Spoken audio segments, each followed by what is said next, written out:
Right, doctor. So, what is your take on the different emerging diets? Like, diets are getting very popular these days to treat metabolic illnesses. For example, low carb diet, and then even carnivore diet is picking up acceptance in India. So, do you think, like you said earlier, that diet is a very small part of functional medicine? We have to look at the root cause. So, what do you think the emergence of all these diets are these good approaches to treat metabolic syndrome, or are they better approaches we should look at? Yes, that's a very good questions, and I will say in different way. We will not see. I don't see the diet. I actually see as a food. So our first question should be: should whatever the condition we are treating, let's say metabolic condition, we take an example. So our first question is: what is the nutritional status of that particular diet or food? That we want to find it out. Now, if you look at if you look at the overall process or root cause of metabolic condition, what is the root cause of metabolic conditions? Why the patients cannot digest sugar? So now, if you look at the diabetes, now I would like to define the diabetes in simple words. Now, what is diabetes? Diabetes is just simple carbohydrate intolerance. So patient cannot tolerate sugar and carbohydrates. That's the simple meaning of metabolic conditions or carbohydrate. So why the patient have a carbohydrate intolerance or sugar intolerance? Why their blood sugar is rise?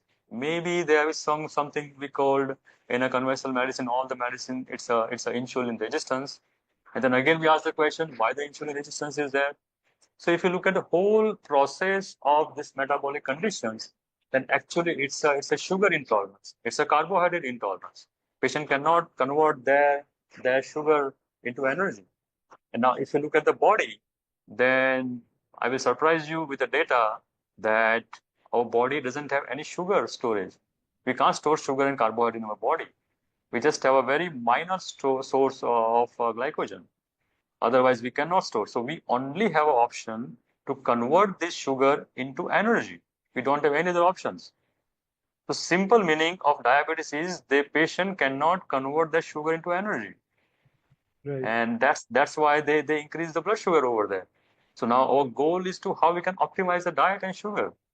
So in a as you said, low carbohydrate diet is a very good option to start in a diabetic patient, but that is not the only thing you think and you prescribe to a patient.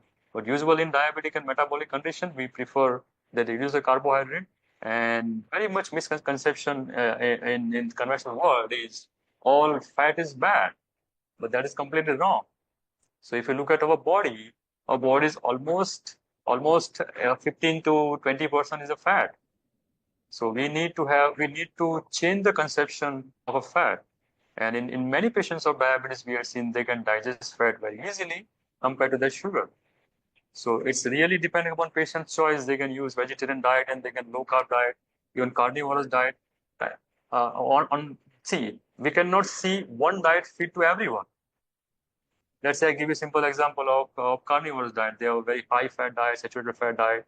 But let's say if you have a gut microbiome that is unhealthy and they have a gram negative growth, and if you prescribe this carnivorous diet, they are more inflammatory for them. So it's really, I would like to convey the message that one diet is not fit for entire population. We have to customize according to the patient stage. Even two patients of diabetes, we might be start with some kind of dietary changes and we change the diet. So it's really depend upon patient to patient how we can prescribe the diet. But that is a good start. You have said the low carbohydrate diet is a good start in a patient, and that could be a starting point.